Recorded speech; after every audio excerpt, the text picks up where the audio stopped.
الله وبركاته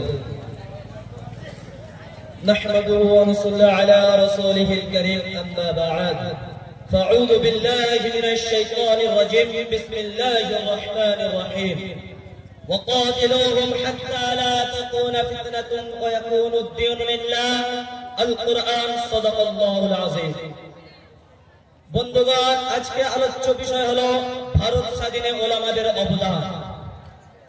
আলহামদুলিল্লাহ, সমস্ত প্রশংসা সেই আল্লাহ তাবারক তাআলার দরবারে, যিনি এই পরাধীন ভারতকে অত্যাচারী জালেম ইংরেজ শাসকের হাত থেকে ছিনিয়ে নিয়ে স্বাধীন করে আমাদের হাতে তুলে দিয়েছে।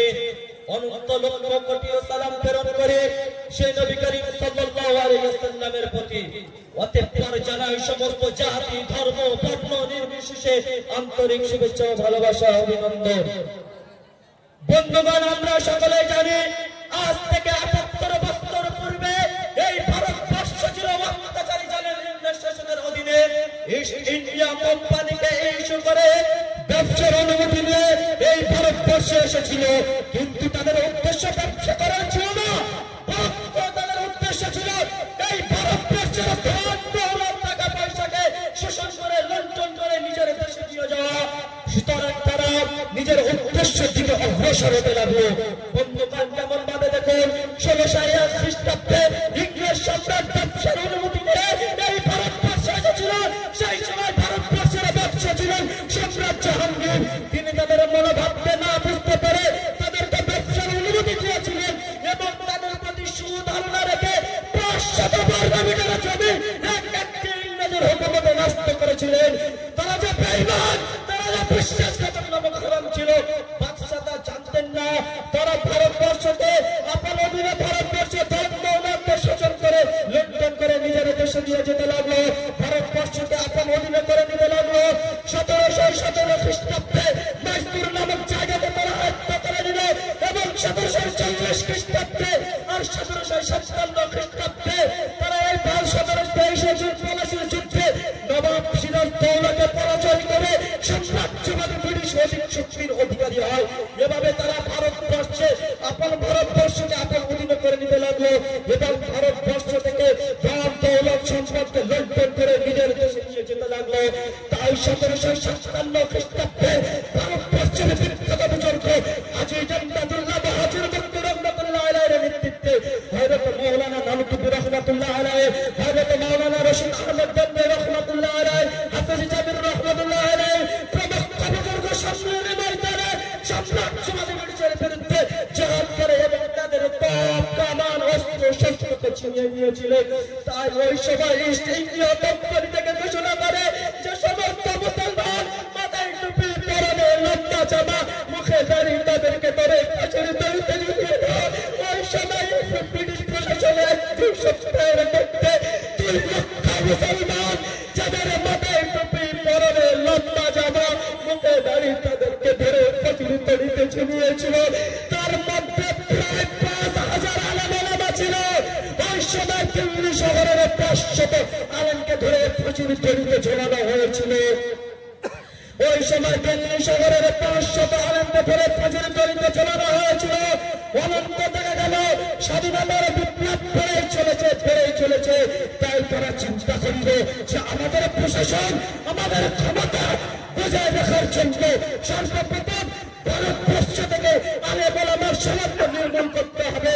সুতরাং তারা ১৮৬৪ খ্রিস্টাব্দ থেকে নিয়ে ১৮৬৭ খ্রিস্টাব্দ পর্যন্ত ১৪,০০০ আলেম ওলামাকে ফাঁসির দড়িতে ঝুলিয়েছিল। মিস্টার টমসন তার জীবনীতে লিখেছেন যে দিল্লির চাঁদনি চৌক থেকে নিয়ে হায়দ্রাবাদ পর্যন্ত একটি সড়ক চলে গিয়েছে, তার ২ পাশে এমন কোন বৃক্ষ ছিল না যে সেখানে কোন আলেমকে ফাঁসি দেওয়া হয়নি।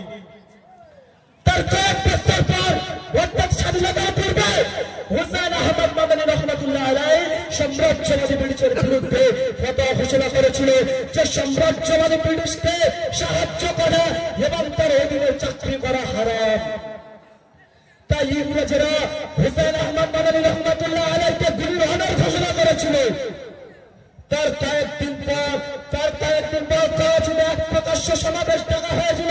সেই সমাবেশে হিন্দু মুসলিম জৈন খ্রিস্টান সমস্ত জাতি ধর্ম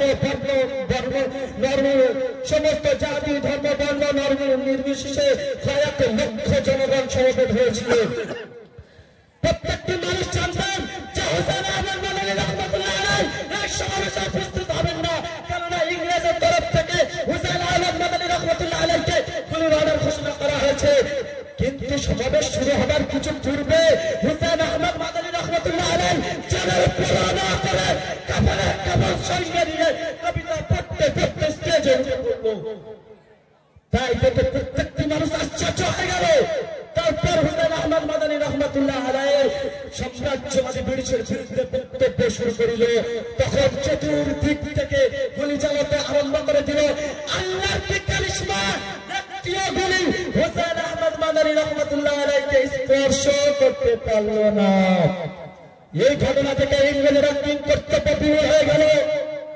হুসাইন আহমদ মাদানী রাহমাতুল্লাহ আলাইহি সাম্রাজ্যবাদী ব্রিটিশের বিরুদ্ধে অভ্যুত্থান করার কারণে গুলি দিয়ে না পেরে করাচিতে সরকারিভাবে মামলা চালানো হয়। সেই মামলায় আদালত হুসাইন আহমদ মাদানী রাহমাতুল্লাহ আলাইহিকে 4 বছর সশ্রম কারাদণ্ডে দণ্ডিত করিল। কিন্তু বড় দুঃখের বিষয়, পরিতাপের বিষয়, যারা এই পরাধীন ভারতকে স্বাধীন করার জন্য নিজের বুকে রক্তকে ফেলে দিয়েছিল, নিজের বিবেকে ব্যবহার করেছিল, নিজের পুত্রকে এতিম করেছিল, আজও যদি এই ভারতবর্ষের মাটিকে নিগ্রানো যায় তাহলে তাদের একটা রক্ত টপকে পড়িবে। কিন্তু আজ তাদের নাম ইতিহাসের খাতায় নেই। তাই আজ আমি ওই সমস্ত বিকৃতকারী ঐতিহাসিকদের বলতে চাই, তারাই যত এই সত্য ইতিহাসকে চেপে রাখতে চায় না কেন, তা কোনোদিনও পারবে না। কেননা আজ থেকে 1440 বছর পূর্বে মহানবী সাল্লাল্লাহু আলাইহি ওয়াসাল্লাম পবিত্র বাণী ঘোষণা করে দিয়েছেন, ওয়াল কুফরু বাতিলুন বাতিলুন বাতিলুন নাবিল ওয়াল কুফরু যুলমা। সত্য হলো উজ্জ্বল দিবালোকের ন্যায়, আর মিথ্যা হলো অন্ধকার মানুষের ন্যায়। তাই কোনোদিনও অন্ধকার দিবালোককে গ্রাস করতে পারে না, কিন্তু কোনোদিনও অন্ধকার দিবালোককে গ্রাস করতে পারে না, কিন্তু দিবালোক অন্ধকারকে গ্রাস করে নেয়। তাই আপনারা যত এই মিথ্যা ইতিহাস দিয়ে সত্য ইতিহাসকে চেপে রাখতে চান না কেন, তা কোনোদিনও পারবেন না। এই সত্য ইতিহাস একদিন না একদিন প্রকাশ হবে ইনশাআল্লাহ।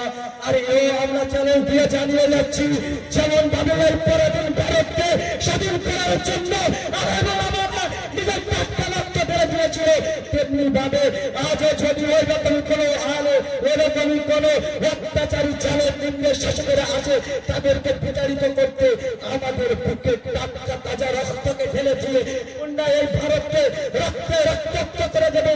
তবুও ওই রকম জালেম, ওই রকমই অত্যাচারী इंग्लिश से पोस्टर किसी ना देना केनना किधर की 100 साल की जिंदगी से शेर की एक दिन की जिंदगी बेहतर है। ये बोले আমার সংক্ষিপ্ত বক্তব্য শেষ করছি। ওয়া আখিরু দাওয়ানা আলহামদুলিল্লাহি রাব্বিল আলামিন।